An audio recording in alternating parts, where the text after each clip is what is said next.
One second. Narsaiah Goud గారు, Congress party నాయకులు. నర్సయ్య గౌడ్ గారు నమస్తే. సో జనరల్ గా అధికార పక్షానికి ప్రతిపక్షం చాలా స్ట్రాంగ్ గా ఉంటుంది, బట్ ప్రతిపక్షంలోనే ఇంకొక ప్రతిపక్షం పుట్టుకొచ్చినటువంటి పరిస్థితి కనిపిస్తోంది.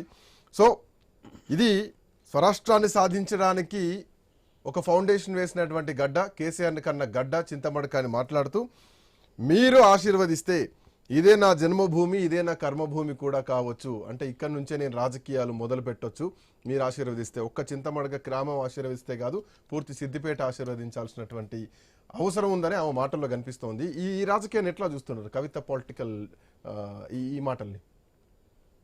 వాయిస్ క్లియర్ ఉందా సార్? యా. ముందుగా మీకు పన్నెండులో ఉన్న పెద్దలకు వ్యూవర్స్ కు నమస్కారం. ఇప్పుడు కవిత గారు అంటే నా దృష్టిలో వ్యక్తిగతంగా తన జాగృతి ద్వారా ఆ చింతమడకకు పోయి దాంట్లో పాల్గొన్నట్టుగానే చూడాలి. ఎందుకంటే రాజకీయంగా కొద్దిగా ఆ వాసనలు వచ్చినా కూడా అంటే చాలా వరకు ఆ గ్రామంలో పుట్టి పెరిగింది కాబట్టి అక్కడ వాళ్ళు ఇప్పుడు బాధలో ఉన్నప్పుడు కొంత రిసీవ్ చేసుకునే మోడ్లో ఉంటారు కాబట్టి పోయింది. వారు మాట్లాడిన మాటలు పెద్దగా ఆశ్చర్యపోవాల్సిన అవసరం లేదు. కానీ కీలకమైన విషయం ఏంటంటే కవిత గారు తీసుకున్నటువంటి ఈ టర్న్లో ఏదో తప్పు జరిగిందనేది మాత్రం స్పష్టంగా కనిపిస్తా ఉంది. ఎందుకంటే వారు సీఎం సీట్ను కోరుకుంటా ఉన్నారు. సీఎం సీట్ను కోరుకున్నప్పుడు ఇప్పటిదాకా మిత్రుడు జయరామ్ గారు చెప్పినట్టు రాజుతోటి యుద్ధం చేయాలి, సైనికులతో. ఇప్పుడు హరీష్ రావు తోటి సంతోష్ రావు తోటి యుద్ధం చేయడం అని అంటే సైనికులతో యుద్ధం చేసినట్టే. కేసీఆర్ ను పక్క పెట్టుకోవాలి. ఎందుకు కేసీఆర్ అంటే తండ్రి కాబట్టి ఆయన ఇప్పుడు ఏం చేయలేని పరిస్థితిలో, అసహాయ స్థితిలో ఉన్నాడు కాబట్టి ఆయన లెగసీని కొంత తీసుకోవాలి కాబట్టి ఆయన హరీష్ రావు లాంటి వ్యక్తిని సైన్యాధ్యక్షుడిలా కూడా చూడొచ్చు. ఎందుకంటే ఒక ట్రబుల్ షూటర్ అన్న పేరు ఉంది కాబట్టి సైనికుడు అనే కంటే సైన్యాధ్యక్షుడు అన్న పేరు కూడా ఆయన వాడొచ్చు. మీకు చెప్తా, క్లారిటీ ఇస్తా. హరీష్ అన్న సైనికుడు అంటే నరసన్న ఒక్కడే నిమిషం, 1 సెకండ్, నీ కంటిన్యూషన్ లోనే నీకు ఇన్ఫర్మేషన్ ఇస్తున్నాను. హరీష్ అన్నను సైనికుడు అంటే కరెక్ట్ కాదేమో కానీ దళపతి అంటాడు ఇంకా గౌరవంగా ఉంటదేమో. కంటిన్యూ. నేను అనేది ఇప్పుడు వ్యక్తిగత గౌరవం ఇచ్చి మనం సబ్జెక్ట్ ను డైల్యూట్ చేయదలుచుకోలేదు. నేనేమంటున్నా కవిత గారికి ఉన్న ఏకైక ఆలోచన ముఖ్యమంత్రి కావాలి. ముఖ్యమంత్రి కావాలంటే జయరామ్ గారు చెప్పింది 100% నిజము. రాజుతోటే కొట్లాడాలి. ఇక్కడ రాజు అని అంటే కేసీఆర్ పార్టీకి అధ్యక్షుడు. ఆయన తండ్రి కాబట్టి ఆయన చేయలేని పరిస్థితులు కాబట్టి ఆయన పక్కకు పెడితే వాళ్ళ అన్నతోటి కొట్లాడాలి. ఎందుకంటే ఆయన వర్కింగ్ ప్రెసిడెంట్. ఆ పార్టీలో ఆయన ఆదేశాల ప్రకారమే ఏదైనా నడుస్తుంది ప్రస్తుతానికి. అయితే ఇప్పుడు హరీష్ రావు గారు ట్రబుల్ షూటర్ అయినా ఏ షూటర్ అయినా ఆయనే ఒక అంటే మామూలుగా అంటే ఉన్నట్టు మాట్లాడితే ఒక ఎమ్మెల్యే మాత్రమే. సరే ఆయన సహకరిస్తాడు, రైట్ హ్యాండ్ లెఫ్ట్ హ్యాండ్ ఏదో హ్యాండ్, కానీ వాస్తవాలు మాట్లాడితే మాత్రం ఆయన సామాన్య ఒక మినిస్టర్, ఎక్స్ మినిస్టర్, లేకపోతే ఇట్లా, లేకపోతే ఆయన మెయిన్ అల్లుడు.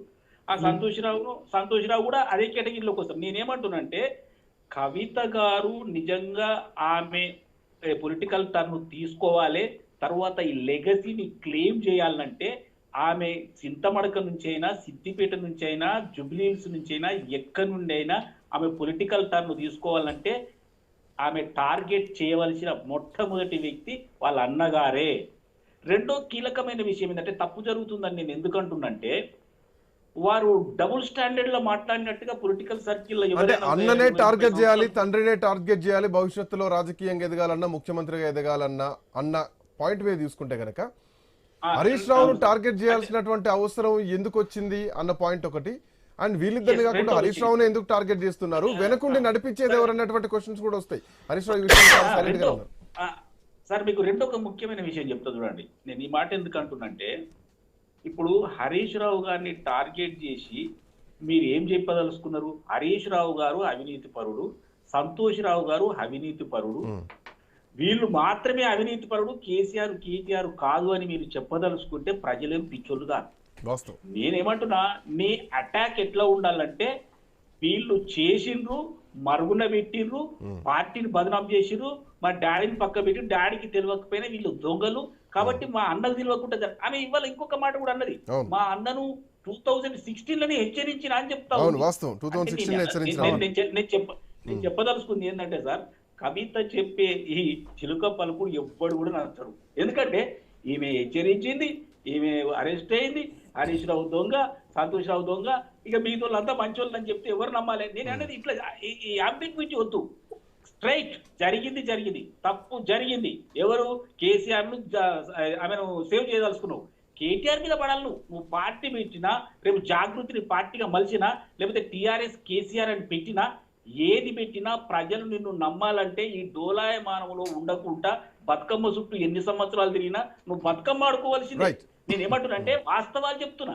కేసీఆర్ ఇప్పుడు కవితకు ఉన్నటువంటి ఏకైక ఇప్పుడు కరెక్ట్ ప్లేస్, కరెక్ట్ టైం కూడా, ఈమె కరెక్ట్ అటాక్ గనుక తీసుకుంటే బీఆర్ఎస్ అనేది పక్కకు పోయి కవిత బయటికి వచ్చి ఆమె ఒకవేళ పుంజుకున్నా పెద్ద ఆశ్చర్యపోవాల్సిన అవసరం లేదు.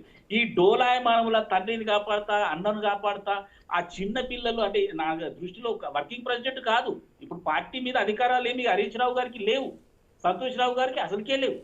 వారు ఏదో పిలిచినప్పుడు వచ్చి పనిచేసేటోళ్ళు, వాళ్ళని అటాక్ చేసి వాళ్ళు చెప్తే ఒకటి సార్, కేసీఆర్ అనుమతి లేకుండా, కేటీఆర్ అనుమతి లేకుండా ఏది కూడా జరగలేదని మన అందరికీ తెలుసు, ప్యానల్లో ఉన్న వాళ్ళందరికీ.